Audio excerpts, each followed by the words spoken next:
bienvenue sur Fleur d'Avocat. Je suis Lila Louise Maréchaux et dans ce podcast, je vais à la rencontre des avocats bien dans leur robe. Et aujourd'hui, j'ai le grand plaisir de recevoir sur le podcast Maître Wendy Soriano. Wendy est avocate au barreau des Pyrénées-Orientales. Elle est installée à Perpignan. Elle est avocate depuis 2016, mais le barreau des Pyrénées-Orientales est son deuxième barreau puisqu'elle a commencé sa carrière au barreau de Montpellier. Et elle pratique le droit de l'urbanisme, le droit de la construction et le droit de l'immobilier. Elle s'est installée à son compte tout récemment, puisque ça date du mois de septembre, même si son cabinet cartonne absolument déjà, et qu'elle est déjà en train de réfléchir à comment est-ce qu'elle va pouvoir se structurer pour la suite. Doit-elle grandir ou pas? Enfin voilà, elle nous parle de tout ça sur le podcast et j'espère que cette interview vous plaira. Cette interview, pour être tout à fait transparente avec vous, je l'ai faite dans le cadre d'un partenariat de rentrée avec Call a Lawyer, qui est une legal tech de mise en relation entre les avocats et des justiciables qui ont des besoins d'avocats. Le partenariat a tout simplement consisté en le fait que les avocats partenaires de Call a Lawyer bénéficiaient d'un tarif préférentiel dans le cadre de la formation sur le développement clientèle que je donne, la formation Développer sa clientèle, que vous connaissez peut-être. Et donc, Call a Lawyer les a informés de ce partenariat, de cette possibilité d'accès à la formation à un tarif préférentiel. L'avantage principal était donc le tarif préférentiel pour les avocats partenaires de Call a Lawyer. Et j'avais dit, écoute, au passage, si vous avez quelques recommandations d'avocats qui cartonnent sur votre plateforme, pour qui c'est un réel outil de développement, je suis curieuse que vous m'en fassiez. Et c'est dans ce cadre-là que François Pécli, un des associés cofondateurs de Call a Lawyer, m'a parlé de Wendy Soriano, entre autres personnes. Alors vous allez voir que effectivement, on a parlé de Call a Lawyer avec Wendy et qu'elle a survendu son intervention sur Call a Lawyer. Elle n'en dit que du bien. Je vous assure que nous n'avons pas préparé cette interview en amont. Et que qu'elle avait absolument pas de script ou quoi que ce soit sur ce qu'elle devait dire sur Call a Lawyer et que manifestement tout ce qu'elle dit vient absolument du cœur. Moi, François Pécli m'a dit que cette fille était super, que tous les clients de Call a Lawyer l'adoraient et que ça marchait super bien pour elle sur la plateforme, et je crois que ça marche aussi super bien pour elle en dehors de la plateforme.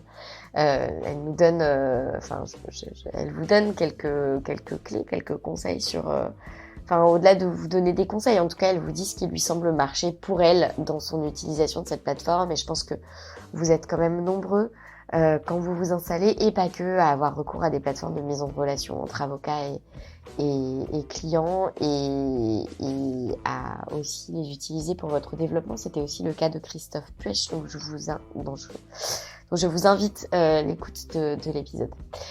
Donc voilà, je trouve que c'est intéressant. Après, je ne vends surtout pas les autres applications de mise en relation, parce que chacune a son mode de fonctionnement. Je sais que moi, j'apprécie le mode de fonctionnement de Call a Lawyer, que je trouve intéressant pour amener des prospects qualifiés aux avocats sans que le fait d'être mis en relation avec des prospects qualifiés ne coûte autre chose que du temps, ce que ça leur coûterait de toute façon ailleurs s'ils s'investissaient, que ce soit dans du marketing de contenu, que ce soit dans l'utilisation des réseaux sociaux, le réseautage ou autre. Donc ça me semble assez faire.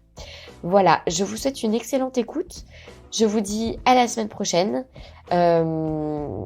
Et voilà, et pensez aussi, si vous le souhaitez, à rejoindre le groupe WhatsApp de Fleur d'Avocat. Il vous suffit pour cela d'envoyer un email à l'adresse whatsapp@fleurdavocat.fr. Vous recevrez un message automatique avec un lien pour rejoindre le groupe. Pensez aussi à mettre 5 étoiles et un avis sur iTunes ou Apple Podcast, parce que ça m'aide à faire connaître le podcast. Et sinon, parlez-en autour de vous. Pensez aussi à rejoindre la newsletter que vous êtes très nombreux à apprécier. Ça fait beaucoup trop de messages que je vous donne dans cette introduction, donc je m'arrête là. Et vraiment, je vous souhaite une très bonne écoute et je vous dis à la semaine prochaine. Bonjour Wendy Soriano. Et bonjour. Merci d'être mon invité sur Fleur d'Avocat. Ben, merci à vous de m'avoir invité. C'est avec grand plaisir que nous allons partager ce moment. Alors Wendy, racontez-moi comment et pourquoi vous êtes devenue avocate. Alors tout simplement, c'était lors d'une sortie scolaire au collège, qui était donc au tribunal judiciaire donc de Perpignan. Et donc j'ai pu découvrir un peu tout cet aspect, vraiment le tribunal, les juges, les plaidoiries. J'ai trouvé ça vraiment fascinant. Du coup, je me suis un peu plus intéressée au métier et vraiment ma balance a vraiment penché pour le métier d'avocat. Vraiment, c'était défendre les personnes, la veuve et l'orphelin, comme on dit. Donc, c'est vraiment cet aspect-là qui m'a vraiment fascinée. Et après, au-delà de ça, les études que je trouve très, très intéressantes parce que le droit, on l'utilise au quotidien. Donc vous terminez le lycée avec cette idée en tête de devenir avocate et vous commencez la fac de droit, c'est ça? Exactement. À C'est Perpignan? à Perpignan. J'ai fait mes 2 premières années à Perpignan. Ensuite, j'ai intégré en fait à Montpellier le magistère droit public des affaires, Mhm. donc qui est une filière un peu en parallèle, si on peut dire ça comme ça, euh, à l'université de Montpellier. Donc c'est pour ça que j'ai déménagé à Montpellier. Donc après parcours assez classique, hein, master 2, examen du pré-CAPA. Et coup de foudre pour le droit public donc. Alors, coup de foudre, j'irai pas jusque-là quand même. Oui, alors oui, j'ai quand même une affection particulière pour le droit public. Euh, c'est vrai que la matière est très intéressante et très riche. Euh, Après, plus mon cursus universitaire a avancé, plus je me suis dirigée vers un, vraiment le droit de l'urbanisme en fait, parce qu'au final, ça par contre, je suis bien passionnée du droit de l'urbanisme et tout ce qui tourne autour. Tellement passionnée que du coup actuellement je suis en cours d'élaboration d'une thèse, donc à Mhm. l'université de Montpellier, donc en droit de l'urbanisme. Voilà. Quand est-ce que vous avez rencontré le droit de l'urbanisme dans votre parcours? Alors on en fait un master 1, donc c'est vrai que j'ai bien aimé.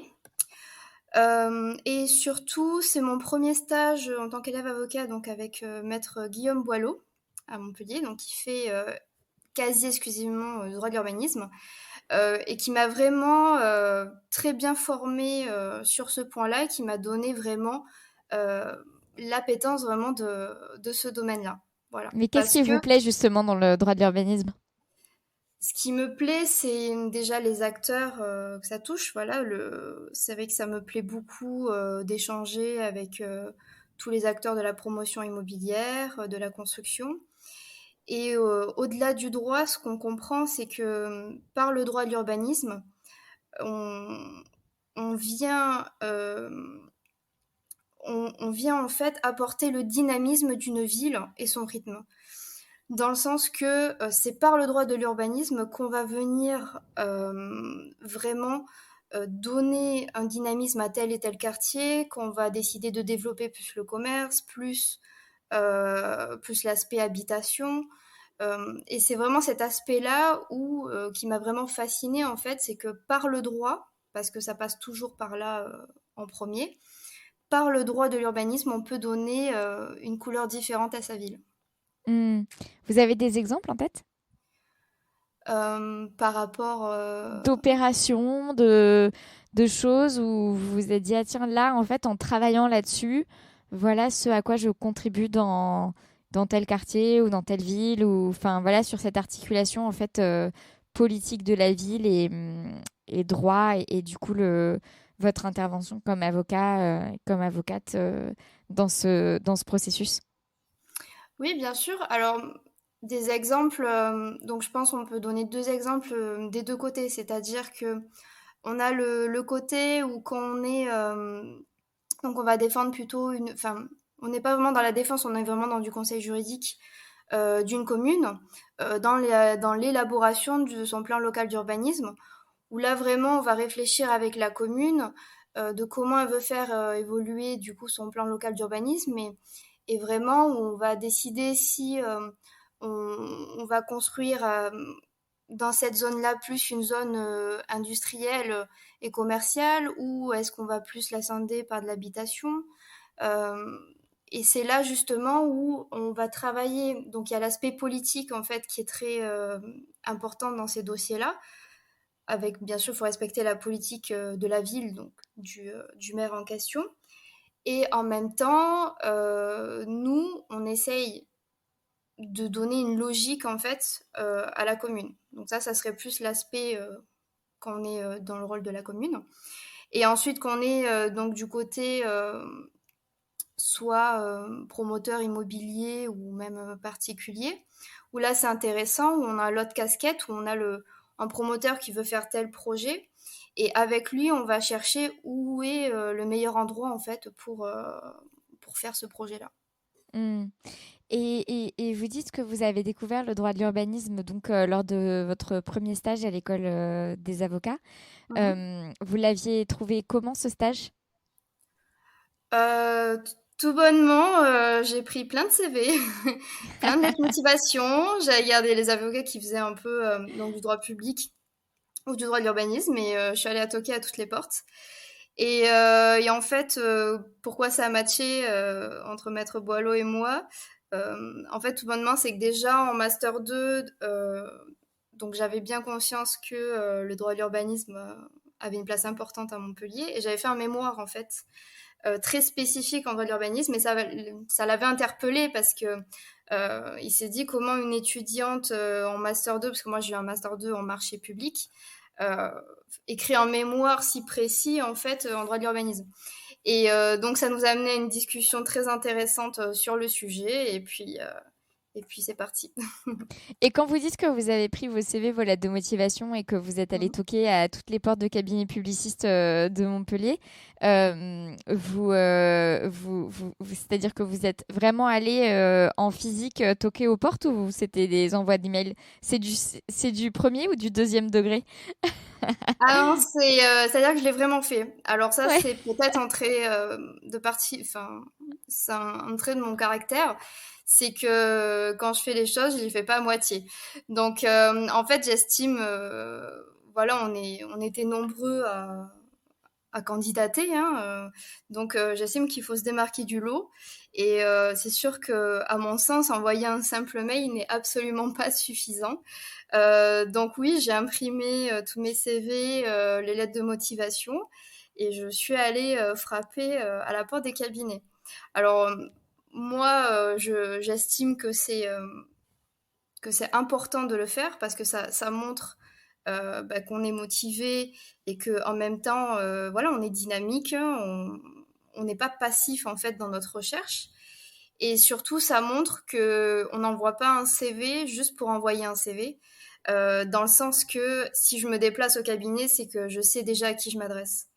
Et enfin, moi, je me mets à la place d'un employeur, en tout cas, je serais plus enclin à au moins répondre, parce que c'est vrai qu'on a beaucoup de non-réponses hein, quand on dépose des CV. Je serais au moins enclin à répondre et à rencontrer cette personne pour obtenir un stage. Et sauf erreur de ma part, d'ailleurs, avec donc le stage que j'ai eu avec Maître Boileau, il m'avait indiqué que j'étais pas forcément en recherche de quelqu'un.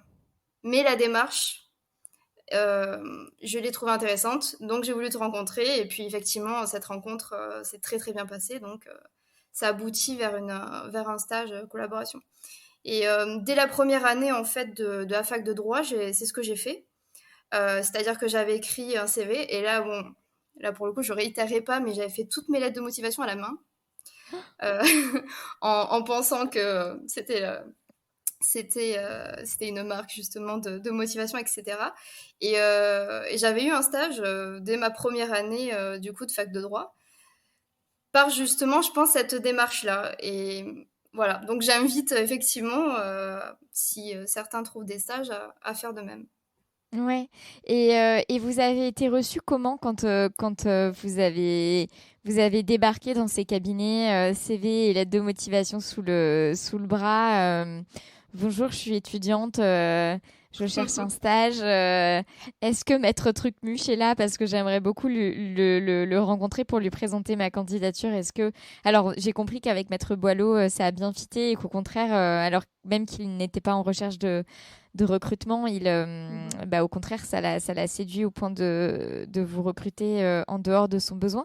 Mais même dans les autres cabinets, comment est-ce que vous aviez été reçu? Très bien, parce que toujours on est confronté à la secrétaire dans un premier temps. Euh, mais alors effectivement, on peut tomber sur une ou deux fois sur des secrétaires un peu qui nous envoient un peu balader, etc. Résistante. Mais ce que je me disais dans ma tête, c'est que bon, si on tombe sur une secrétaire d'entrée qui est de très très mauvaise humeur, ça donne pas forcément envie d'y aller même en stage. Donc au final, c'est bon, je me disais c'est pas plus mal. Et au contraire, je suis tombée sur plus de secrétaires très très attentionnés en fait de la démarche, parce que c'est pas tout le monde qui fait ça. Et honnêtement, j'ai eu beaucoup de retours derrière face à cette démarche-là. Hmm. Donc, vous rejoignez le cabinet de Maître Boileau en stage. Vous Mhm. travaillez à ce niveau-là quasi exclusivement ou voire exclusivement en droit de l'urbanisme, ce qui vient approfondir le coup de cœur. Qu'est-ce que Mm. il a il conseille des acteurs en particulier, Maître Boileau, ou il conseille tout type d'acteurs? Alors c'est vrai que sa clientèle est plus tournée vers les promoteurs immobiliers. Mhm. Et ensuite, à l'école, vous aviez aussi un PPI. Où est-ce que vous l'avez fait? Comment est-ce que vous avez réitéré la technique de se présenter en personne pour trouver votre PPI? Alors j'ai eu la chance en fait d'avoir le précapa en master 1, et du Ok. coup mon PPI était mon master 2. Voilà, Hmm. parce que j'ai voulu aller au plus vite parce que ça, voilà, j'étais très pressée de travailler. Donc voilà, mon PPI du coup c'était mon master 2. Ouais. Et la thèse, vous l'avez initiée immédiatement après la fin de votre master 2 ou vous avez attendu un petit peu avant de vous inscrire en thèse? Non, en fait, je me suis inscrite en thèse une fois que j'ai commencé le stage avec Maître Boileau. Parce que du coup, Uhum. c'est lui qui m'a poussée en fait Ah oui? dans la recherche. Voilà. Parce que lui, il est lui-même docteur en droit de l'urbanisme. Donc, il m'a dit, vas-y, pourquoi pas. Donc, effectivement, je me suis dit, pourquoi pas. Parce que l'enseignement, c'est quelque chose que j'aime beaucoup. Euh, donc, c'est pour ça que je me suis dit, c'est vrai, il faut pas se fermer de porte. Donc, en avant pour la thèse. Ouais. Et donc, votre sujet de thèse, c'est C'est l'équipement public en droit de l'urbanisme. l'équipement public en droit de l'urbanisme. C'est quoi l'équipement public? C'est tout le sujet de ma thèse. Qu'est-ce que l'équipement public? Alors, nous ne savons pas. Alors si, on sait quand même un petit peu, sinon ça serait compliqué, hein. Mais voilà, c'est au final, le sujet de ma thèse, c'est qu'est-ce que vraiment l'équipement public? Euh, Pourquoi? Parce que bon, il y a des grosses divergences au niveau de la jurisprudence et on n'a pas de définition claire et précise en matière législative. Et donc du coup, là, c'est l'aspect théorique qui est très intéressant. Et au-delà de ça, il y a un aspect très pratique. Pourquoi? Parce que justement, quand on élabore le plan cadre d'urbanisme et qu'on fait appel, par exemple, à des promoteurs immobiliers pour faire des gros projets, tout l'aménagement urbain, donc par exemple, l'éclairage public est un équipement public, pour donner un exemple. Euh, il va y avoir une discussion qui va se faire à savoir qui c'est qui le paye. Est-ce que c'est la commune? Est-ce que c'est le promoteur, etc. Et pour savoir qui c'est qui paye quoi, pour résumer très simplement, il est nécessaire de savoir qu'est-ce qui fait partie de l'équipement public ou pas. Et c'est pour ça qu'il y a enfin, j'espère que ma thèse a un intérêt, enfin moi en tout cas je vois l'intérêt à ce niveau-là pour les praticiens, c'est vraiment de savoir qu'est-ce qui fait partie de l'équipement public et qui est-ce qui doit le payer. Et du coup, c'est un intérêt pour moi financier, en plus de Ouais, l'intérêt théorique, etc. ouais. Et une fois que cette thèse, vous la faites à l'université de Montpellier toujours? Exactement. Donc là, je suis en 5e année, donc il faut absolument que je termine parce que ça devient long. Et oui, oui, oui, mais c'est très difficile effectivement d'allier le travail universitaire avec le travail tout court, hein. Donc, Ben, j'allais vous en parler. Je me suis dit que peut-être qu'on aborderait cette question un petit peu plus tard, mais donc voilà, je vous propose qu'on en reparle un petit peu plus tard, histoire bien sûr. que je cerne un peu mieux les contours de votre exercice. Donc vous terminez l'école. Vous terminez l'école après ce stage chez Maître Boileau. Mhm. Comment ça se passe? Vous enchaînez sur la thèse, donc ça, on en reparlera après. Ce sujet, c'est un sujet d'ailleurs qui vous a été suggéré par votre directeur de thèse, qui vous a été suggéré par Maître Boileau. Peut-être que Maître Boileau est votre directeur de thèse. Alors, non, en fait, c'est la continuité de mon mémoire en fait de master 2. Ok. Alors bien sûr, le sujet bon, a été décidé avec mes directeurs de thèse, qui sont deux avocats. C'est Jean-Marc Maillot et Jean-Luc Maillot. Donc c'est Mhm. deux frères qui sont avocats. Ouais, on reste dans la famille des confrères. Et donc il y en a un des deux donc qui est Jean-Marc Maillot, qui est également donc maître de conférence à l'université de Montpellier et du coup qui a la possibilité d'être directeur de thèse. Donc c'est comme ça que ça s'est fait. Et son frère, donc d'où le fait qu'on l'a inclus en tant que directeur également, c'est qu'il est vraiment spécialiste de la question donc de l'équipement public. Donc c'est pour ça que lui, il me corrige vraiment sur le fond, etc. Ok. Donc non, c'est juste qu'on a réfléchi à qu'est-ce qui était intéressant en fait de développer dans une thèse. Et je voulais absolument qu'elle soit théorique et pratique parce que, étant donné que moi je suis dans la pratique, ben, je trouvais ça intéressant de faire une thèse qui peut me servir dans le quotidien. Ouais. Donc c'est pour ça on a défini ce sujet-là. Ouais, j'imagine que ça doit être un. Enfin, je veux dire, c'est une configuration de réalisation de thèse Mm. qui se prête bien au fait d'avoir un sujet théorique, oui, mais qui est traité de façon à ce que ça serve les praticiens, parce que vous êtes avocate en exercice, et quand vous avez commencé la thèse, vous étiez sur le point de prêter serment. Vos directeurs de thèse sont eux-mêmes praticiens, donc savent comment ça se passe dans les dossiers. Donc, Mhm. j'imagine qu'en plus de tout le travail théorique, euh, voilà, académique qui va avec l'étude doctorale, enfin juste l'académique, quoi. Euh, Il y a vraiment cette recherche de pragmatisme derrière et de quelque chose qui puisse servir les praticiens. Et pour en revenir à votre exercice, donc comment ça se passe une fois que vous prêtez serment? Est-ce que vous cherchez une collaboration? Est-ce que vous vous installez? Quelle est votre trajectoire à ce moment-là? Quels sont vos choix? Alors à ce moment-là, je cherche une collaboration donc dans un nouveau cabinet. Donc j'ai procédé. Alors cette fois-ci, ça allait plus vite que j'ai pas eu besoin d'aller dans tous les cabinets, etc., des marchés. Mais on reste toujours dans l'aspect où j'essaye de provoquer les choses. Donc là, pour le coup, j'ai carrément appelé l'avocat en question. Je lui dis voilà, je cherche une collaboration. Est-ce qu'on peut se voir demain en rendez-vous? Donc, puis elle m'a répondu, mais bien évidemment, avec grand plaisir, demain on se voit pour la collab. Voilà, donc là je me suis dit, enfin les étoiles vraiment s'alignent. C'était Mais cette avocate, vous la connaissiez d'avant. D'ailleurs, qu'est-ce qui fait que vous n'aviez pas souhaité poursuivre avec Maître... ou peut-être qu'il recrutait pas. Enfin, comment... voilà exactement, c'est que il n'a pas souhaité du coup recruter un nouveau collaborateur en droit public Ouais. parce que en fait c'est un cabinet qui fait donc lui il s'occupe du pôle droit public et il y a également le pôle droit privé. Mhm. Donc là, à ce moment-là, il n'était pas du tout en recrutement en fait pour le droit public. Et comme je disais avant, il cherchait même pas de stagiaire, donc etc. Bon. Ouais. Donc du coup, non. Donc je me suis dit bon ben voilà, il faut que je trouve une autre collaboration. Et en fait, donc c'est le cabinet, on peut dire, hein, Margaille d'Albenas. J'avais déjà postulé donc pour mon stage. Mhm. J'avais fait un entretien, etc.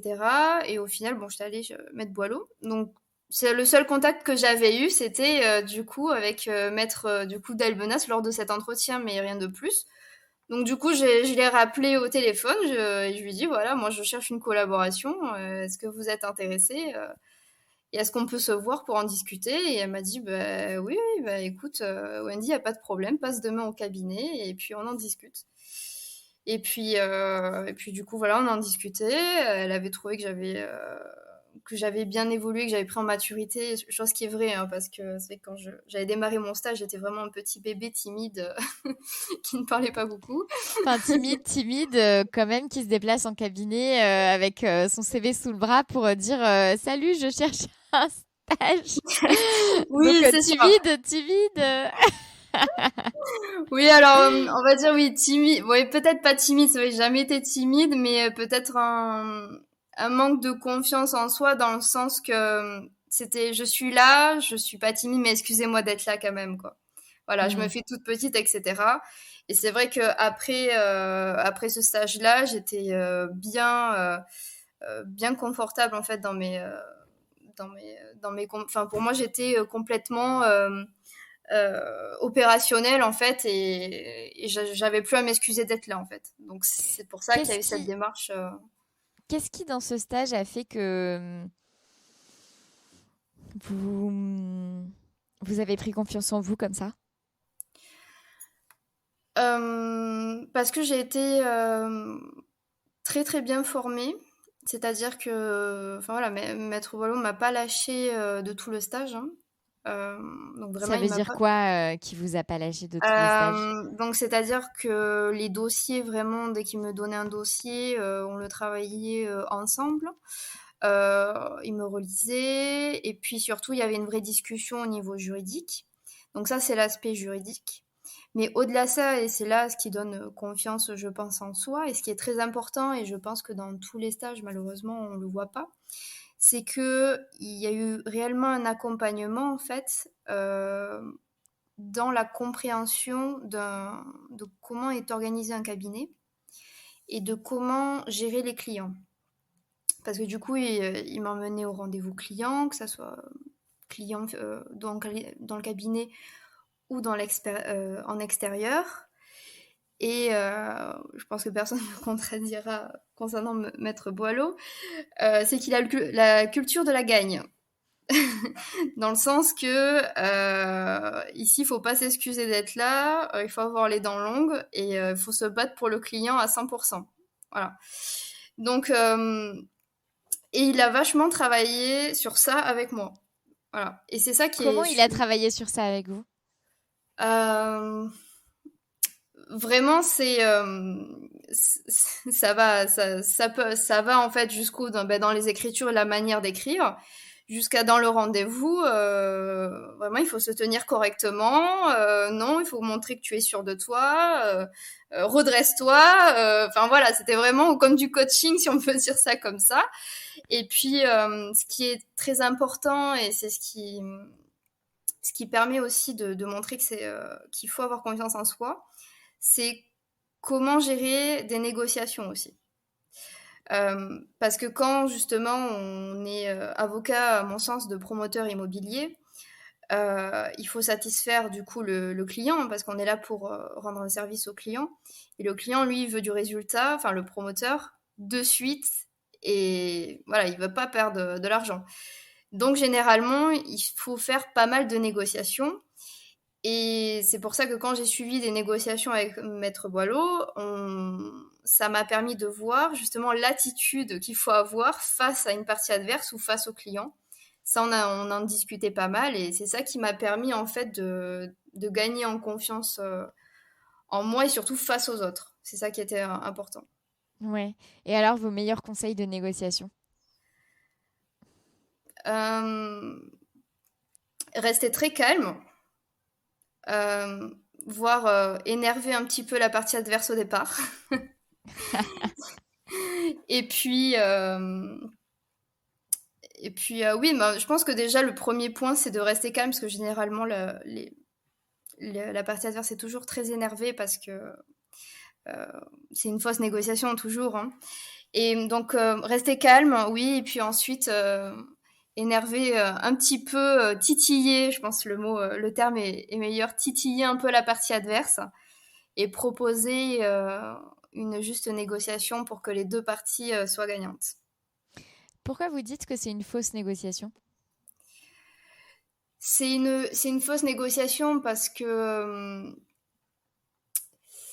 généralement, il y a déjà un climat de conflit qui est déjà bien établi.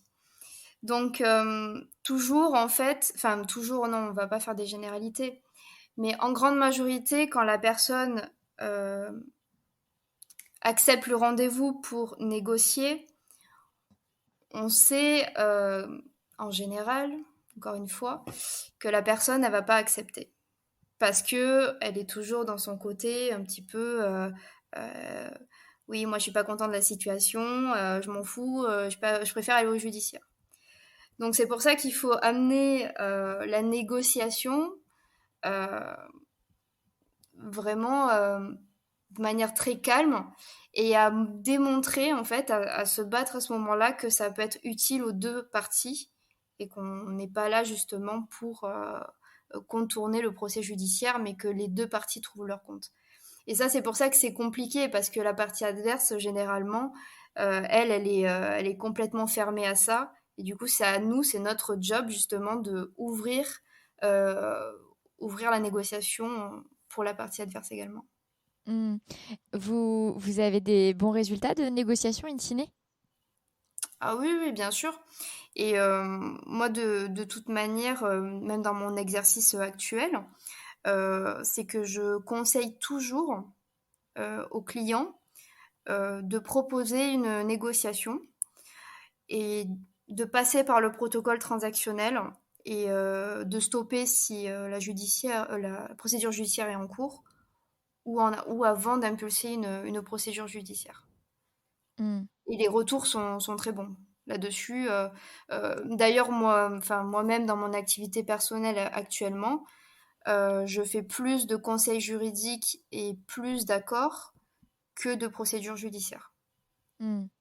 On va en reparler. Et donc, en fait, ce que je comprends, c'est que Maître Boileau, enfin votre maître de stage, il vous a vraiment, ouais, il vous a vraiment coaché, quoi. Il n'était pas juste là pour faire en sorte que vos actes soient bons, etc., etc. Mais il a vraiment aussi travaillé sur l'aspect comportemental, on va dire, comportemental et relationnel pour vous faire monter en stature progressivement et que ça a manifestement bien fonctionné de telle sorte que quand vous avez appelé à la fin de votre stage cette avocate que vous aviez rencontrée dans le cadre de vos recherches de stage initiales, eh bien, elle a même, elle, pu constater que vous aviez bien grandi, entre guillemets, en tout cas mûri comme adulte et comme professionnel. Qu'est-ce qui fait que initialement ça ne l'avait pas fait? Est-ce que juste vous aviez eu une proposition de Maître Boileau avant qu'elle vous ait donné une réponse et donc ça s'était pas fait? Est-ce que ça s'était pas fait parce qu'elle vous avait pas recruté? Vous vous souvenez? Alors honnêtement, je me souviens plus à 100%. Euh, je sais pas. Alors, ce que je sais, c'est que dans tous les cas, si j'ai dû prendre la proposition qui m'est accordée en premier. Après, potentiellement que à ce moment-là, donc c'était Maître d'Albonas, peut-être elle n'était pas intéressée par mon CV aussi parce qu'elle a pris un autre stagiaire à ce moment-là.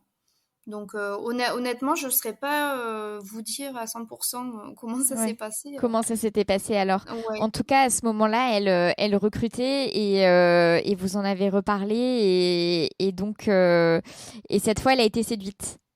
Oui, exactement. En tout cas, c'est le retour qu'elle m'a fait à notre entretien, donc au second, en me disant, ah oui, tu as bien changé. Donc ça, c'était bon signe. Et c'est pour ça que tous les maîtres de stage, en tout cas, moi, je leur invite à le faire par mon expérience, c'est de surtout pas laisser de côté cet aspect-là, en fait, de coacher vraiment les stagiaires envers la relation client. Parce que ça, à l'école, on ne l'apprend pas, enfin, à l'université. La relation client, on ne sait pas ce que c'est. À l'école d'avocat, on en parle, mais on n'est pas dans la pratique. Et franchement, c'est pas assez concret. Et pourtant, à mon sens, c'est la première chose qu'on devrait apprendre parce que pour exercer notre métier, il nous faut des clients. Donc, si on ne sait pas recruter des clients, si on ne sait pas leur donner que eux ils aient confiance en nous et gérer un client, ben, pour moi, on peut pas exercer. Donc vraiment, Mm. c'est vraiment un aspect qui doit être très très important. Et je pense que au-delà, parce qu'on a parlé, enfin dans mon ex-cabinet, parce que là maintenant je suis partie, il y avait une stagiaire élève avocat, et je lui dis, ça t'intéresse de faire des rendez-vous clients avec moi? Parce que, enfin pour moi, c'est ça le plus important. Au lieu de, en fait, moi si j'avais ma pro stagiaire, bon pour le moment c'est pas le cas, mais en fait, si vraiment je devais la former, je me dis, même au-delà de lui donner des dossiers pour écrire, parce que, à mon sens, on sort tous de la fac de droit, on est tous opérationnels en termes juridiques. Si j'ai quelque chose, moi, à t'apporter, c'est comment aborder un client et justement cet aspect relationnel que tu dois avoir, parce que ça, on ne te l'a pas appris encore à l'université. Donc vraiment, je pense que il faut vraiment axer en fait la formation sur ce point-là plus que l'aspect juridique. Mm.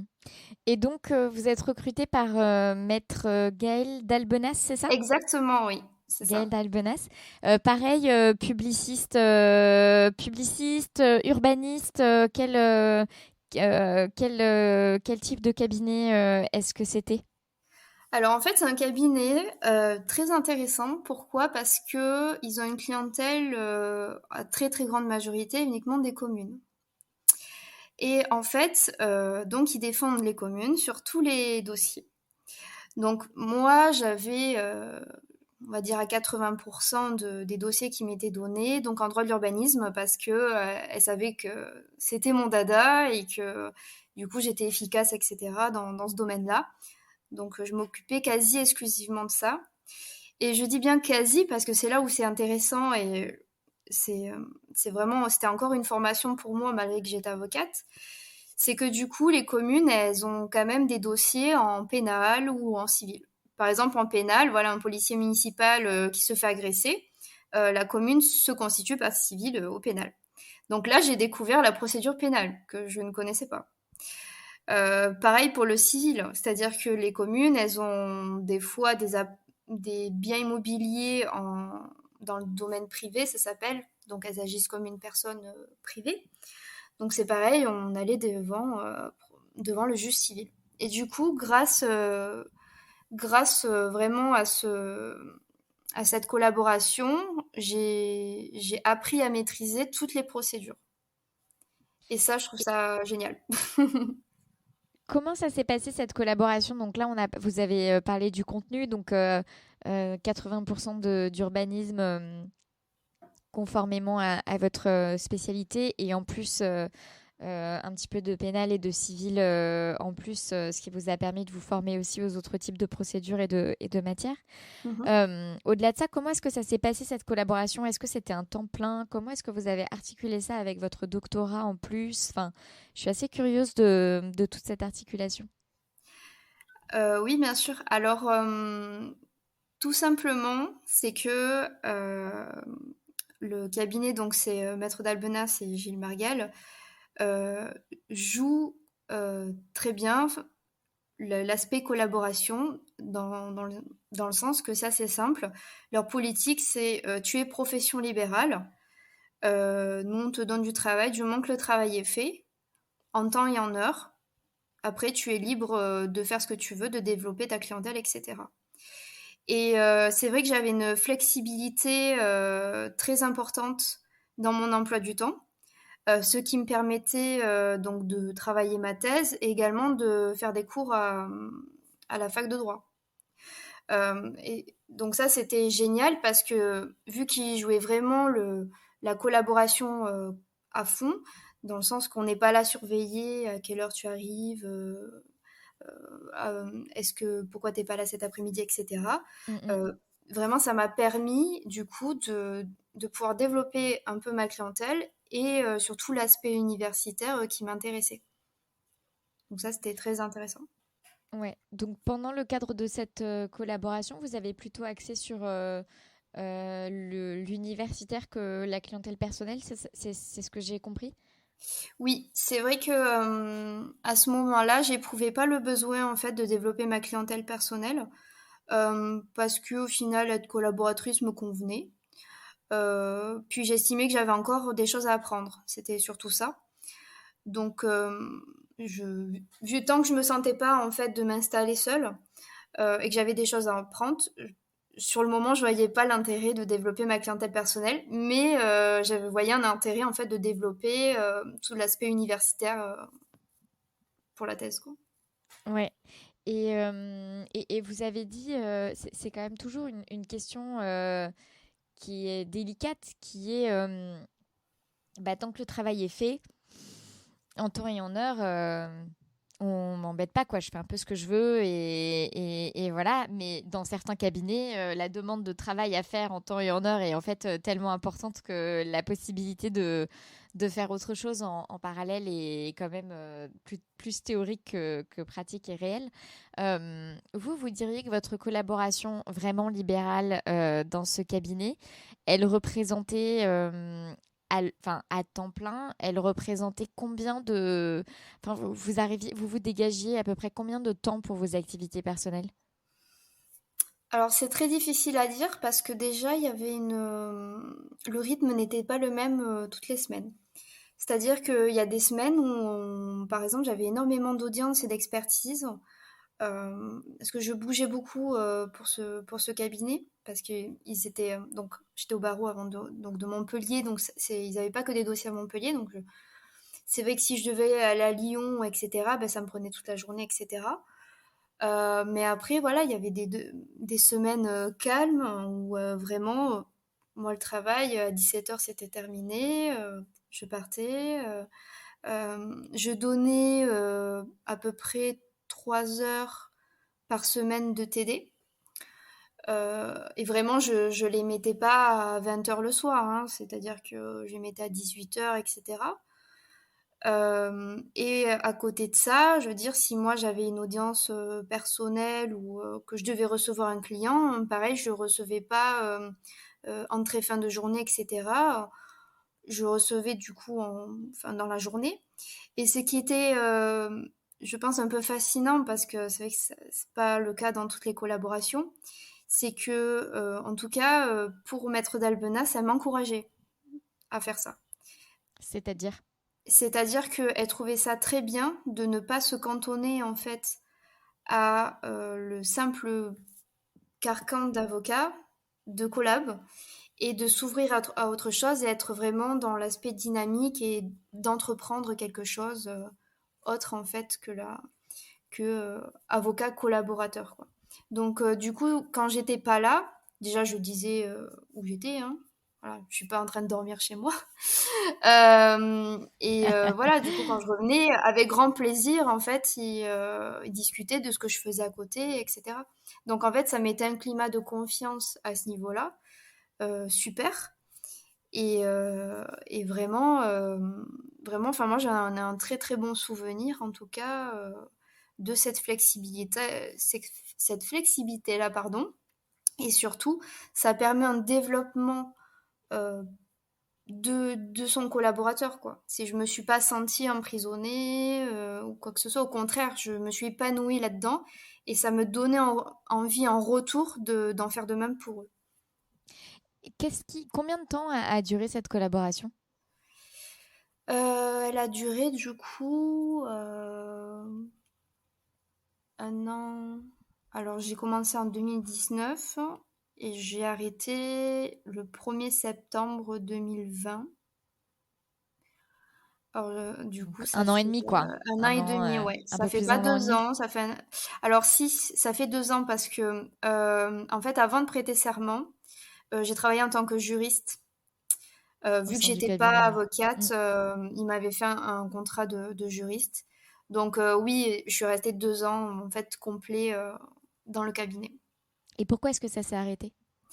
En fait, ça s'est arrêté tout bonnement parce que pour des convenances personnelles, j'ai voulu retourner à Perpignan, qui est ma ville du coup d'origine. Donc du coup, il m'a fallu retrouver un autre cabinet à Perpignan. Ouais. Et alors, comment ça s'est passé déjà ce retour à Perpignan, retour après plusieurs années et d'études et d'exercices, retour aux sources, qu'est-ce que comment ça s'est passé? Alors ça s'est passé plutôt bien. Alors c'est pareil, c'est-à-dire pour trouver ma collaboration, même méthode. Alors il y avait un cabinet qui m'intéressait beaucoup parce que bah, des cabinets publics, en tout cas, il y en a pas énormément en droit public, il n'y en a pas énormément à Perpignan. Il y a un cabinet en particulier qui m'intéressait beaucoup et il y a un associé que je vois qu'il est inscrit à la même audience que moi. Du coup, je me dis, bon, bah, il faut que j'aille l'interpeller urgemment pour lui demander s'il veut pas me prendre en collaboration. Donc, voilà comment ça s'est passé. Donc, je vois l'associé, je lui dis, voilà, je me présente, je cherche une collaboration. Il m'a dit, ben, on vient tout juste de recruter quelqu'un, mais je garde votre CV sous le coude. Et dès qu'il y a une place, je vous libère. Et pareil, une fois de plus, les étoiles s'alignent. C'est-à-dire que où je décide en fait de repartir à Perpignan, il cherche une collaboratrice. Du coup, il avait effectivement gardé sous le coude mon CV et il me rappelle. Et du coup, ça s'est fait. Donc ça s'est fait un peu au moment où vous cherchiez vous-même à rentrer. Enfin voilà, ça a été un croisement de projet quoi. Lui il cherchait à recruter, vous cherchiez à rentrer, et c'est à ce moment-là qu'il vous a recontacté. Exactement. Ok. Et donc vous rentrez à Perpignan, deuxième collaboration, Exact. voire seconde collaboration à ses côtés. Cabinet de droit public aussi, droit de l'urbanisme. Quel genre de clientèle cette fois? Voilà, qu'est-ce qu'il en est de cette collaboration? Alors là, c'est pareil, clientèle quasi exclusivement que des communes. Alors là, pour le coup, parce qu'il fonctionnait par département.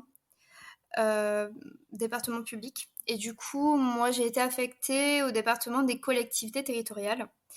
Donc, je n'ai quasiment pas fait de droit de l'urbanisme.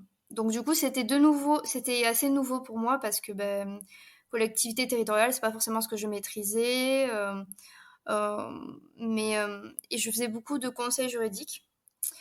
Donc, je travaillais avec essentiellement, voire 90% du temps, avec Maître Édouard Chichet, qui est un avocat adorable. Ça s'est très bien passé avec lui. Enfin, le feeling était vraiment là et c'était très agréable de travailler à ses côtés. Hmm. Ça a duré, pareil, ça a duré combien de temps? Est-ce que vous avez pu continuer vos activités académiques en parallèle? Enfin, je veux dire, pareil, est-ce que vous avez bien trouvé un équilibre entre cette collaboration et vos autres activités? Alors non, là, le déséquilibre a commencé à se faire ressentir, notamment de par la distance.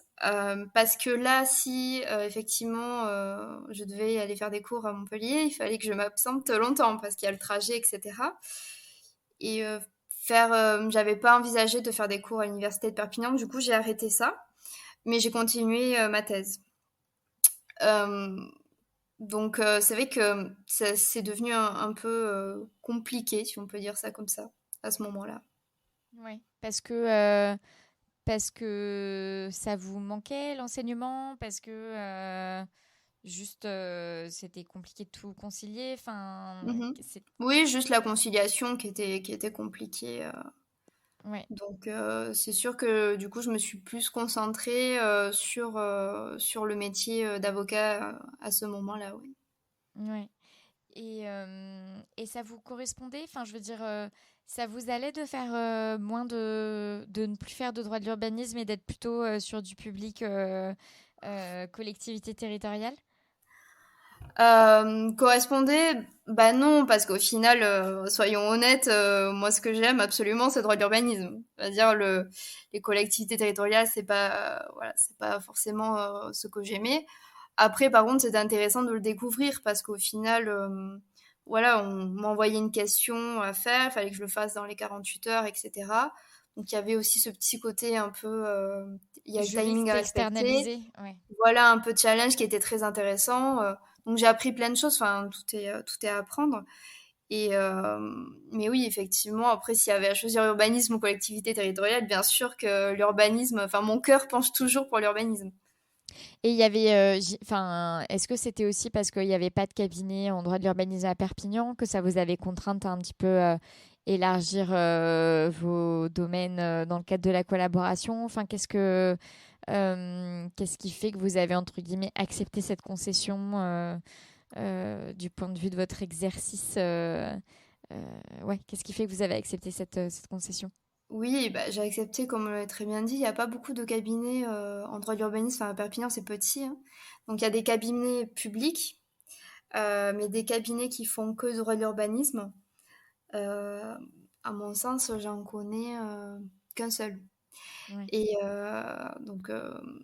et puis dans tous les cas, en fait, malgré que c'était collectivité territoriale, la structure, en fait, le cabinet en question m'intéressait parce que c'était un grand cabinet pour la commune et je savais qu'ils avaient un très beau portefeuille de clients. Et du coup, c'est ça qui m'intéressait parce que je me suis dit, ils ont quelque chose à m'apporter par rapport à ça. Ouais. Et ce que je comprends, c'est que ça s'est terminé. Exactement, ça s'est terminé. Et cette fois-ci, donc, pas pour reprendre une autre collaboration, mais pour m'installer du coup à mon compte et arrêter justement la collaboration. Et ça, c'était quand? Ça, c'était alors du coup tout récent. Donc, depuis le 1er septembre Ah ouais, 2021. donc vraiment tout récent. Ouais. Voilà, c'est vraiment tout récent. Donc, maintenant, je suis toute seule. Donc, c'est une nouvelle aventure. Comment est-ce que vous avez préparé cette installation? Alors, sachant que du coup, vous cumulez parce que vous êtes en fin de thèse, donc il faut finir de rédiger cette thèse. L'installation, est-ce qu'il y a eu un déclic au départ? Oui, carrément. En fait, c'est assez simple, c'est que j'ai commencé donc la seconde collaboration et je me suis rendu compte de deux choses. La première, c'est que je vois bien que je me sens opérationnelle, dans le sens que pour moi, la collaboration ne m'apporte plus rien en termes de formation. Et deuxième chose, c'est que du coup, je change de barreau et je vois très bien que pour capter une clientèle à Perpignan, c'est pas si difficile que ça. Hmm. Donc du coup, je continue dans ma collaboration et je vois très bien que le être collaboratrice, en fait, commence à coincer dans ma tête parce que j'ai ce besoin d'indépendance énorme, en fait, de par justement mes activités annexes. Qui ne peut pas s'inscrire dans la logique d'un cabinet en fait.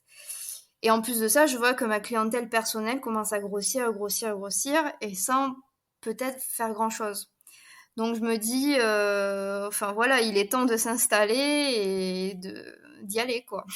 Et donc justement, comment est-ce que cette clientèle personnelle grossissait, grossissait, grossissait, alors même que vous ne faisiez pas grand-chose? D'où venaient ces dossiers? Ouais, d'où venaient ces dossiers? Alors, peut-être dire que je fais pas grand-chose, peut-être c'est peut-être minimiser en fait ce que j'ai fait. En fait, c'est assez simple, c'est que moi j'ai remarqué une chose, enfin, c'est ma façon en fait d'exercer le métier, c'est que je me dis je rends un service à des gens. Et pour rendre service à des gens, quel service ils ont besoin? Donc moi j'aime le droit de l'urbanisme, c'est bien. Mais est-ce que je peux me cantonner qu'à ça? Non, pourquoi? Parce que les gens, quand ils se dirigent vers un service, vers l'avocat en droit de l'urbanisme, ben, ils vont avoir des questions en droit de la construction ou en droit immobilier. Et du coup, pour moi, j'ai réfléchi plus à un concept que je pouvais mettre en œuvre en fait pour capter une clientèle. Donc du coup, le concept dans ma tête, c'est que une fois que le client rentre chez moi, il doit plus en ressortir et il doit me donner d'autres dossiers.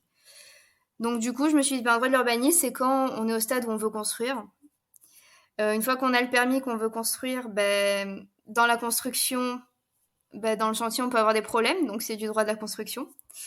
Et une fois qu'on a fini de construire, ben on veut peut-être le louer pour faire de la rentabilité immobilière. Donc du coup, c'est du droit immobilier. Et donc du coup, je me suis un peu lancée dans cette publicité, si on peut dire ça, où vraiment je fais uniquement de l'urbanisme, de la construction et de l'immobilier, et ça a parlé vachement aux gens. Et du coup, c'est comme ça que les gens ont commencé à me contacter quand ils ont vu que vraiment j'intervenais uniquement dans ce domaine-là. Et ce qui a été assez dingue, c'est que les gens qui venaient vers moi, donc moi je les connaissais pas, c'était pas du coup des gens qui m'étaient envoyés de personnes de connaissance, mais c'était des gens qui avaient vraiment des problèmes très précis et dans ces domaines précis. Et du coup, c'est comme ça que ma clientèle, en fait, elle a évolué parce que à Perpignan, à mon sens, il n'y a pas vraiment de cabinets qui font ces trois domaines ensemble. Et du coup, c'est pour ça que j'ai pu me développer dans ce sens-là. Et alors, comment vous dites, voilà, j'ai conceptualisé cette idée de cabinet autour de la construction, les problèmes pendant la construction et ensuite euh, la, la, la location, on va dire, d'un bien immobilier. Donc, urbanisme, construction et immobilier. Et ensuite, au moment où j'en ai fait entre guillemets la publicité, ça a bien tourné parce que bah, effectivement, c'était bien identifiable. Voilà, il n'y avait pas trop ça sur le marché à Montpellier, etc.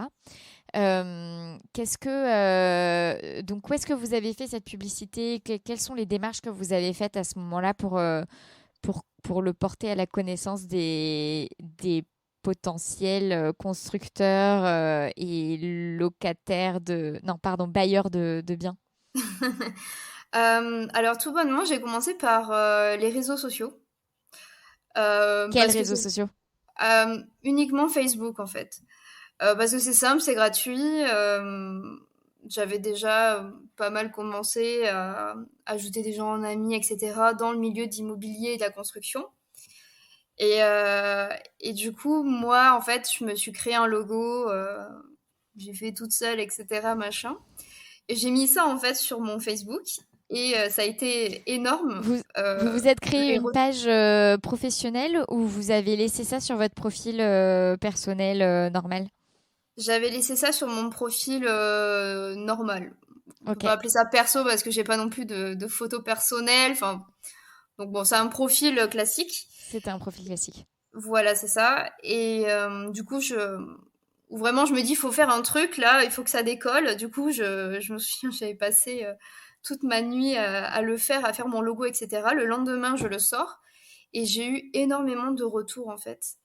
De personnes intéressées. Ah, est-ce qu'on peut se rencontrer? Finalement, j'ai des dossiers, Donc etc. attendez, vous passez votre nuit à vous dire non mais là il faut que ça avance cette histoire de clientèle personnelle. Je fais mon Mhm. logo, je me fais une page, un profil Facebook qui soit canon avec mon logo, etc., etc. Vous lancez ça, ça veut dire que quoi? Vous faites un post où vous dites hop, j'ai fait mon logo. Contente d'installer mon cabinet, je sais pas quoi, nan, nan, nan. Et là, vous avez des gens qui viennent vous voir. Comment est-ce que les gens ont... Enfin voilà, qu'est-ce qui a provoqué tous ces retours et tout ça? Est-ce qu'il y a eu un événement particulier et pas juste parce que il y a le fait de faire un logo, mais il y a tout le reste, quoi. Donc qu'est-ce qui s'est Ouais. passé? Ben, c'est pour ça que c'est... Ce qui s'est passé, c'est assez basique au final. C'est que dans le sens que j'ai juste mis mon logo en ligne où je leur ai dit, ben voilà, voici mon nouveau logo. Et puis, sur le logo, c'est simple, il y a écrit Soriano Avocat avec urbanisme, construction immobilier. Et du coup, j'ai eu plein de messages en fait en privé qui m'ont posé des questions et même certains qui m'ont dit est-ce qu'on peut se voir? J'ai des dossiers vraiment dans ces matières-là et j'ai pas d'interlocuteur. Et Donc donc ça, c'est c'était des personnes qui étaient déjà dans votre réseau parce que des amis et des amis d'amis et la famille, c'était des personnes que vous aviez progressivement rajoutées du milieu justement urbanisme que vous aviez demandé en connexion au fur et à mesure. Qui étaient ces personnes? exactement, c'est que les personnes que j'avais ajoutées, enfin qui étaient donc du coup dans mon réseau, c'est des personnes que j'ai ajoutées au fur et à mesure en immobilier, donc des professionnels en immobilier ou promoteurs immobiliers. bien sûr que il faut cibler dès le départ qui c'est qu'on veut toucher, quoi. Donc c'est ce que j'avais fait bien sûr au préalable. Et ensuite, le fait en fait de leur annoncer, regardez à côté de chez vous, il y a un avocat qui fait vraiment de l'urbanisme, de l'immobilier, de la construction, donc c'est votre domaine d'activité et qui comprend tout votre domaine d'activité, ça c'est vraiment c'est les retours que j'ai eus, c'est à chaque fois c'est oh mais c'est génial, en fait on n'avait jamais eu un interlocuteur comme ça, parce que je veux dire quand on a des problèmes d'urbanisme c'est bien beau, le plan local d'urbanisme, ok, on essaie de le contourner, etc. Mais quand on commence à parler de rentabilité, de plus-value à un promoteur immobilier, là il comprend et là il a envie de nous écouter. Ou quand bien même le petit jeune actif qui veut faire du Airbnb, mais qui ne sait pas comment s'y prendre pour découper des appartements, etc. Donc, et quand ils trouvent un interlocuteur en fait comme ça, ils sont de suite intéressés parce que sur le marché, ils ont l'impression de ne pas en trouver et d'être incompris du coup.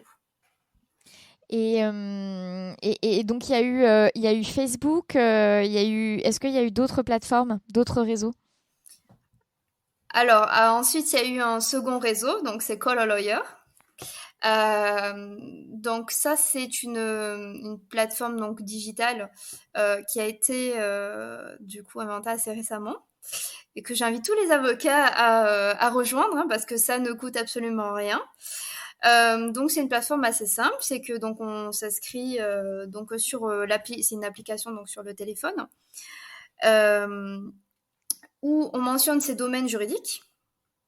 Donc moi bien évidemment j'ai mis droit immobilier et droit de l'urbanisme et donc une personne qui cherche un avocat pour avoir une question, donc il suffit qu'elle télécharge l'application et qu'elle choisisse son avocat. Donc, des personnes ont téléchargé l'application, ont cherché un avocat en droit immobilier et m'ont sollicité via cette application. Donc, c'est très bien parce que donc la consultation téléphonique est payante pour le client. Et nous, ça veut dire qu'on a un contact direct avec le client. Et généralement, quand la personne fait une démarche comme ça, de déjà télécharger une application pour trouver un client, le client est déjà en fait intéressé euh, par vraiment un vrai conseil, vu qu'il a fait cette démarche-là. Et donc généralement, ça aboutit après à un dossier ou un conseil juridique avec une consultation, etc. derrière. Ouais, c'est la différence hein, de Call a Lawyer avec beaucoup d'autres plateformes de mise en relation client-avocat, c'est-à-dire que, et c'est pour ça d'ailleurs que j'ai travaillé avec eux et que je soutiens leur projet parce que je trouve que c'est bien ce qu'ils font. C'est que contrairement à beaucoup de plateformes qui font payer les avocats pour être sur la plateforme et ensuite pour avoir une bonne visibilité, pour avoir des notifications quand une sollicitation arrive, etc., etc. Call a Lawyer, ça coûte entre guillemets rien à l'avocat. Ça lui coûte le temps qu'il passe pour le premier rendez-vous qui lui est gratuit. Mais par contre, le fait que les clients de Call a Lawyer soient obligés de payer la consultation, en fait, pour pouvoir utiliser le service de Call a Lawyer, les clients sont obligés de payer. C'est une quarantaine d'euros, non, la consultation, je crois. Oui, c'est pas très élevé. Ouais, mais n'empêche que ça filtre aussi les gens qui sont juste là. Enfin, je veux dire, ça qualifie quand même un petit peu plus le prospect, comme vous dites. Et donc, en fait, de là, vous avez la sensation que les personnes qui vous contactent, en tout cas avec qui vous êtes mis en relation via cette plateforme Call a Lawyer, vous avez l'impression que c'est des échanges qui convertissent plutôt bien vers des dossiers rémunérés. Parce que c'est souvent la critique en fait des avocats qui est de dire bah oui c'est sympa mais est-ce que ça convertit ou est-ce que je suis juste en train de faire du conseil gratuit mais qu'en fait derrière les clients ils sont pas intéressés au moment de payer l'avocat pour une prestation d'avocat quoi. Oui, bien sûr, ça convertit, ça je dis oui, ça c'est sûr. Mais après, au-delà de ça, donc au-delà de je m'inscris dans l'application pour avoir des clients, moi, il y a une véritable en fait sponsorisation, si on peut dire ça comme ça, pour ce type d'application, parce que pour moi, c'est ça l'avenir. L'avenir, c'est vraiment cette application qui nous réunit tout avocats et qui permet de proposer aux clients un conseil juridique de manière immédiate. Et ça, quel cabinet aujourd'hui, alors ça doit exister, hein, mais il n'y en a pas tant que ça, à mon avis, qui permet de donner un conseil juridique comme ça immédiat à une personne. Et aujourd'hui, les gens, c'est ce qu'ils veulent. Ils veulent une réactivité immédiate et avoir le conseil juridique. Et des fois, on n'a pas besoin d'une consultation avec des honoraires énormes pour répondre justement à une simple question. Et ça, vraiment, c'est pour ça que j'adhère totalement à cette démarche-là de Call a Lawyer. Et en plus de ça, et c'est ça qui est vraiment super, c'est que derrière, ils ont un back-office, enfin, je ne sais pas si on peut appeler ça comme ça, mais qui sont vraiment, ils sont tous géniaux. Moi, dès que j'ai un problème ou dès qu'ils cherchent, justement, ils ont un client, mais qui cherche un avocat, ils me contactent direct au téléphone. Ils sont très agréables et super réactifs. Donc, moi, ça me coûte pas du temps. Au contraire, parce que dès qu'il y a une difficulté, j'ai juste à leur envoyer un message et c'est eux qui gèrent la difficulté. Moi, je m'en occupe pas. Hmm. Vous avez vous pouvez partager avec nous votre taux de transformation entre les clients qui viennent, enfin entre guillemets, le passage coup de téléphone à client que vous facturez enfin voilà, comme client, quoi. Vous avez une idée à peu près de ce que ça Alors, représente? oui, on va pouvoir peut-être parler en pourcentage. Je pense Ouais. qu'en taux de conversion, on doit être sur je pense, du 70% à peu près. Ah ouais, c'est super bien. Mm. Ouais, non, franchement, c'est pas du 100% parce que 100% n'existe pas. Non. Mais ouais, on est sur du 70%, parce que les gens qui appellent, ils ont vraiment un vrai problème. Euh, donc, soit c'est une simple question. Dans ce cas-là, ben, moi, ça me prend pas beaucoup de temps. Puis bon, j'ai rendu service à quelqu'un, j'ai envie de dire. Euh, mais après, voilà, quand il y a des vrais problèmes, ça se convertit forcément en dossier. Je veux dire, il va pas voir un autre avocat ou etc. Donc, s'il a un vrai litige, bah, du coup, bien sûr, ça se convertit en dossier derrière. Mm. Vous approchez ces appels d'une manière particulière ou pas du tout? Non, d'ailleurs, il y a toujours un petit moment de gêne au début. Parce que du coup, la personne est gênée et elle dit oui, bonjour, vous êtes l'avocat, on commence comment? Je commence par quoi? Du coup, il faut mettre très à l'aise les gens au départ. Parce que c'est vrai qu'ils sont toujours assez impressionnés en fait d'avoir directement l'avocat. Il y a cette petite gêne au départ. Je commence par quoi? Donc c'est assez mignon. Et Non, mais ça me fait penser à quand on va chez le psy, la première séance, c'est un peu genre, et du coup, qu'est-ce que je suis censée dire? Il y a mais toujours ce truc où... c'est vraiment ça commence mais tout le temps comme ça. Et du coup, par contre, faut être efficace. C'est-à-dire que faut pas laisser parler, enfin dire tout. Il faut bien diriger le rendez-vous. Et surtout, quand c'est en droit de l'immobilier, en droit de l'urbanisme, je demande tout le temps aux gens, mettez-vous devant votre ordinateur et qu'on regarde ensemble sur Google Maps ou etc. pour avoir un visuel du dossier et avoir un vrai conseil juridique pertinent en fait le plus rapidement possible, quoi. Donc, Ouais. je pense Et il faut vous être un peu dites, rodé, quoi. ouais, et vous dites, vous cadrez bien cet échange dans le sens où l'idée, c'est pas de les laisser déverser une logorée de tous leurs problèmes et de tous les menus détails du truc. Donc, vous essayez de faire en sorte que d'aller un peu straight to the point et ouais, de diriger l'entretien de façon à ce que ça s'étale pas trop, c'est ça? Ou vous pensiez à autre chose? Non, exactement, mais et c'est ça qui est génial avec l'application, c'est que les gens, généralement, quand ils appellent, ils essayent d'être concis parce qu'ils savent que la conversation dure que 20 minutes. Et d'ailleurs, moi-même, dans mon exercice perso, j'ai mis ça en place. C'est-à-dire que j'ai mis on peut prendre rendez-vous donc téléphoniquement directement avec mon site internet, avec une conversation de 20 minutes. Et du coup, les gens, en fait, ils sont conditionnés déjà de base que ça doit durer 20 minutes. Alors, de temps en temps, ils divaguent un peu, mais c'est à nous de les recadrer, en fait, pour rester dans le juridique. Mais généralement, ils se dépêchent. C'est-à-dire ils savent très bien qu'ils n'ont pas 1 heure et demie et ça, c'est vraiment top. Ouais.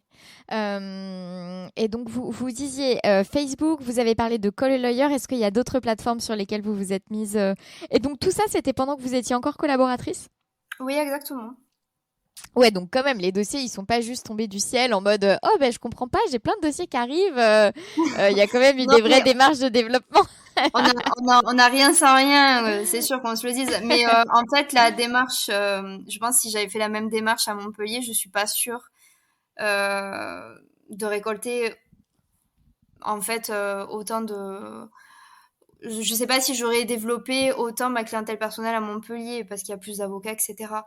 Après, je Hmm. sais pas, j'ai pas fait, donc je peux pas savoir. Ouais, on sait pas. En tout cas, on sait qu'à Perpignan, ça a bien fonctionné. Donc, vous disiez Voilà. Facebook qui a bien fonctionné, Call a Lawyer qui fonctionne bien encore pour vous. Mhm. Est-ce qu'il y a eu, vous vous êtes mis sur d'autres plateformes? Est-ce que vous avez pris d'autres initiatives pour booster ce développement justement? Non, je suis pas sur d'autres plateformes parce que moi j'adhère pas avec les autres plateformes dans le sens où l'avocat est noté avec des étoiles euh, ou payer un abonnement pour au final des prospects on ne sait pas. Non, non, ça c'est pas ma politique. Moi vraiment voilà, la politique c'est juste j'essaye de montrer que j'existe, le service que je rends. Et j'ai des très bons retours. Et moi, ce que je pense, c'est que du moment qu'on rend un service en fait sérieux et vraiment utile, les gens, bah, ils trouvent leur compte et du coup se dirigent vers l'avocat, quoi. Et c'est Ouais. pour ça que je pense que ça s'est développé. Ouais. Vous êtes dans des réseaux professionnels dans votre région? Est-ce que, enfin, ou est-ce que vraiment juste Facebook Call a Lawyer, c'est déjà bien pour votre cabinet, pour votre activité? Non, c'est tout. Alors, j'ai eu testé effectivement des réseaux pro, mais non, c'était pas pour moi. Du coup, je suis vite partie de tout ça. Ressorti? Voilà, donc non, non, c'est vraiment, je suis seule. Mais encore une fois, c'est vraiment parce que je pense que j'ai un concept qui parle aux gens et surtout, au-delà d'un concept, il y a un vrai service où je fais vraiment 80% de mon activité, c'est de l'accompagnement juridique. Et vraiment, j'ai l'impression moi-même de rendre un vrai service aux gens et les gens sont contents, donc il n'y a que ça qui compte au final. Ouais. Euh, Quand est-ce que vous vous êtes installé? Donc, on a dit septembre, ça a commencé votre activité. À Mhm. quel moment est-ce que vous avez senti que c'était la bascule et que là, c'était plus possible en collaboration et qu'il fallait que vous vous installiez? J'ai commencé à y songer, du coup, je pense en décembre 2020. Donc ça n'a pas duré longtemps en fait, enfin je veux dire entre le moment où vous vous êtes installé à Perpignan et le moment où vous avez mis fin à la collaboration pour vous installer, il s'est pas passé beaucoup de temps quoi. Non, non, non, c'est vrai. C'est vrai qu'il s'est pas passé beaucoup de temps. Après, voilà, c'est comme on dit, j'ai pris les taureaux par les cornes et puis je me suis dit bon ben allez, faut y aller quoi. Donc j'avais ça en tête. Du coup, je j'ai pas voulu donner ma démission directement non plus. Donc j'attendais de voir comment ça se développe et j'ai vu que ça se développait assez rapidement. Et là, je suis arrivée dans une impasse où j'avais plus assez de temps pour traiter les dossiers, je pense, hein, du cabinet pour qui je travaillais. Et moi, de mon côté, il était hors de question en même temps que je dise non à mes propres clients parce que du coup, il fallait bien qu'un jour je m'installe. Donc, quand j'ai vu que le moment arrivait, c'est-à-dire que quand vraiment je n'en pouvais plus, ben, il fallait que je prenne une décision et j'ai pris cette décision à ce moment-là. Et comment ça se passe depuis septembre du coup? Ben, depuis septembre, ça se passe bien. Donc j'invite tout le monde à, à se mettre à son compte. C'est vraiment génial. En termes de liberté, vraiment, c'est exceptionnel. Après, bon, il y a le revers de la médaille dans le sens que, bon, on est tout seul. Bon, moi, je suis très solitaire, donc ça me dérange pas. Euh, mais voilà, on est vraiment seul. Si on a des questions, etc., ben voilà, il faut résoudre tout seul. Et puis surtout, moi, c'est la charge de travail que j'ai un peu du mal à gérer. Parce C'est que vous un, savez, j'ai presque envie de dire que c'est un bon problème, mais oui. ça Alors, reste un problème. Ça reste un problème, oui. En fait, tout simplement, c'est tant mieux. Tant mieux, je veux dire, j'ai des clients, c'est super, hein. J'ai pas à me plaindre là-dessus. Mais du coup, c'est compliqué, en fait, de pouvoir faire évoluer sa propre organisation pour faire continuer à développer, en fait, le cabinet. Et tout en ayant une vie plus ou moins équilibrée et de pas se laisser déborder par les événements, quoi. Et tout Donc là, ça vous avec la aimeriez faire, facturation. ouais. Vous aimeriez faire évoluer votre activité, vous aimeriez un petit peu restructurer votre activité. Comment est-ce que vous aimeriez la faire évoluer justement cette activité? Alors moi, je continue en fait dans mon dans mon concept urbanisme, construction, immobilier. Donc là, je la développe un peu plus dans le sens que maintenant, je suis mandataire en transactions immobilières. Donc c'est-à-dire que maintenant, je m'occupe également des ventes immobilières des clients. Euh, mais là, le développement, en fait, moi, ma perspective, ça serait de continuer à croître euh, suffisamment, euh, mais tout en évitant d'être submergée. Donc, c'est sûr que j'aimerais bien à terme pouvoir embaucher quelqu'un pour pouvoir continuer à croître, quoi. Ok, donc surtout, on garde le même concept. Est-ce que vous aimeriez, je ne sais pas, orienter vers un certain type de client ou est-ce que les clients que vous avez aujourd'hui, ça vous plaît? Est-ce que, enfin, donc l'idée, ou est-ce que l'idée, c'est de garder tout ce que vous avez aujourd'hui, de continuer à faire tout ce que vous faites aujourd'hui et juste de grandir et donc de vous organiser de telle manière à ce que vous puissiez peut-être recruter quelqu'un, déléguer une partie des activités, etc. Ah oui, oui, non, moi je cherche pas une nouvelle clientèle ou quoi que ce soit parce que vraiment je suis très satisfaite de ce que j'ai actuellement parce que les dossiers que j'ai sont vraiment exclusivement en fait dans mon domaine. Donc ça c'est vraiment super. Euh, donc non, moi je cherche juste effectivement à, à trouver une solution pour pouvoir me développer suffisamment sans être submergée et pouvoir faire la bascule justement à avoir un collaborateur ou même quelqu'un en alternance, je ne sais pas. Mais pour pouvoir faire cette bascule-là, et par contre c'est compliqué de savoir quand est-ce il faut basculer, quoi. Ouais. Et là, ce qui vous retient de, par exemple, de recruter quelqu'un, c'est la trésorerie, c'est la confiance en une croissance, enfin, ouais, qu'est-ce qui vous retient aujourd'hui dans un recrutement qui pourrait vous permettre de dégager du temps pour absorber d'autres dossiers? Alors, il y a plusieurs choses actuellement qui me freinent. Alors déjà, c'est que c'est tout neuf, le fait que je me mette à mon compte, hein, voilà, donc c'est Mais 1er c'est vrai qu'en septembre. fait, je vous dis ça, mais ça fait 2 semaines, ça fait 2 mois que vous êtes à votre compte et il est déjà Oui. question de potentiellement recruter, donc les choses sont allées très vite, ouais, effectivement. Et oui, donc je pense qu'il faut d'abord stabiliser, en fait, être sûr d'avoir une stabilité dans son activité avant de pouvoir donner de l'énergie à quelqu'un, parce qu'au début, il faut donner son énergie pour que elle-même, cette personne, redonne l'énergie à l'intérieur. Et donc ça, c'est la première chose, c'est la stabilité. Ensuite, deuxième chose, effectivement, le coût, parce que, bon, collaborateur, pourquoi pas, c'est vrai qu'il n'y a pas de charge patronale, etc. Mais quoi qu'il en soit, il faut quand même lui fournir des locaux. Donc, ça impliquerait un déménagement et de nouveaux frais supplémentaires.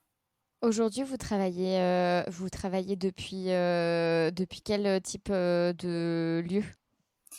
Alors, j'ai mon cabinet actuellement, du coup, à Perpignan. Donc, c'est un cabinet que je partage avec deux autres avocats. Euh, Mais après, moi, je travaille énormément, un peu partout, en Une télétravail. avocate nomade. Exactement, c'est-à-dire que moi, je fonctionne énormément à distance. Mes clients sont même certains très ravis de ça parce que je veux dire, quand on travaille, on n'a pas forcément le temps d'aller voir son avocat, etc. Donc, et vu que je fais beaucoup de conseils juridiques, j'ai pas besoin d'être sur place au cabinet tous les jours. Donc, je travaille beaucoup de chez moi. Donc, je suis entre Perpignan et Montpellier. Donc, je transite beaucoup.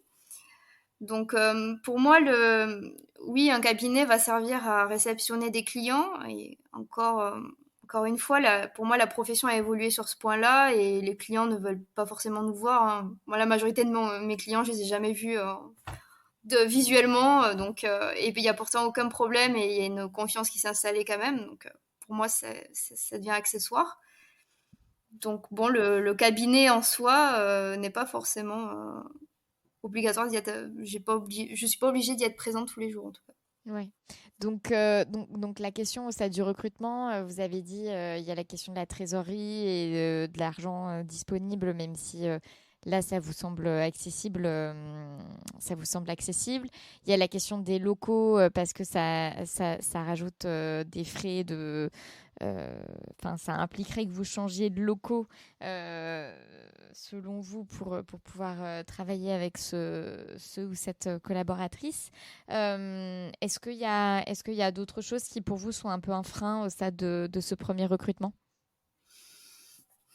Non, je pense qu'on a tout dit en termes de coût. C'est uniquement le coût parce que effectivement changer de locaux, etc. Puis après, il y a l'aspect si on veut prendre une juriste. Là, c'est pareil, on a les charges patronales qui sont vraiment énormes. Oui, ça reste un frein. Donc, l'entre-deux, en fait, ça serait effectivement un contrat d'alternance.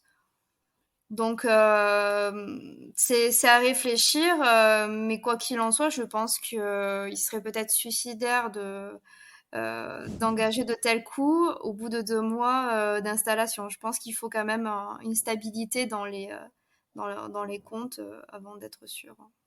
Ouais. Vous travaillez avec un logiciel de gestion ou comment est-ce que quel type d'outil est-ce que vous travaillez avec quel type d'outil est-ce que vous travaillez? Non, j'avoue que j'ai pas de logiciel de gestion. J'ai ma propre gestion personnelle. Après, c'est vrai que, pour moi, on a plein d'outils à disposition euh, pour gérer justement les clientèles, l'agenda, avec les notifications, etc. Donc, franchement, je vois pas actuellement l'utilité d'un logiciel. Je pense pour un gros Ouais. cabinet, oui, mais à titre individuel, je ne vois pas l'intérêt. Ouais. Ok. Et donc cette thèse, bah, en tout cas, félicitations pour cette installation en fanfare et cette Merci. activité qui s'est super bien développée en peu de temps. Qu'est-ce que j'allais dire? Et cette thèse, alors, c'est quand c'est quand cette soutenance? Alors, c'est la grande question. Alors, j'avoue que j'aimerais soutenir l'année prochaine. Euh, donc, en principe, c'est ce qui est prévu. Après, on sait pas ce qui peut arriver dans les années qui vont suivre. Mais en principe, ça serait l'année prochaine, oui. Qu'est-ce qui est un frein là à la soutenance? C'est le contenu qui est pas prêt, c'est les dates, je me rends pas compte en fait comment ça se passe la décision que on met un terme à la thèse et qu'il est temps de soutenir. Oui, alors en fait, c'est assez simple, c'est qu'il faut qu'on ait suffisamment avancé. Donc c'est comme si on faisait une dissertation, donc faut faire les recherches, après il faut faire le plan, et une fois qu'on a le plan, il faut rédiger. Donc là, je suis en phase rédactionnelle. Mais voilà, il faut écrire 400 pages quand même, c'est pas rien. Donc oui, on a prévu ça, la rédaction en 1 an, donc c'est possible. Mais ça peut être short selon le temps que je peux me libérer. Voilà, parce que là, effectivement, bah, je suis submergée de travail au niveau avocat. Donc là, j'ai mis en stand-by la thèse. Donc, mais il va falloir un moment que je rebascule à l'inverse. Donc c'est ça qui est compliqué à gérer, mais il faut le faire. Ok, très bien. Euh, qu'est-ce que comment est-ce que vous projetez votre cabinet? C'est-à-dire pour jeter. Je sais pas votre vision pour votre cabinet dans 3 ans, c'est quoi? Dans 3 ans, bah, j'espère effectivement que j'aurai recruté d'ici là. Après, moi, j'ai envie de développer la profession vraiment de manière digitale, quoi. J'ai pas vraiment la vision de l'avocat en présentiel qui va tous les jours à son cabinet et qui reçoit les clients au cabinet, ça, j'ai pas envie de donner cette connotation-là, en tout cas moi, à ma structure.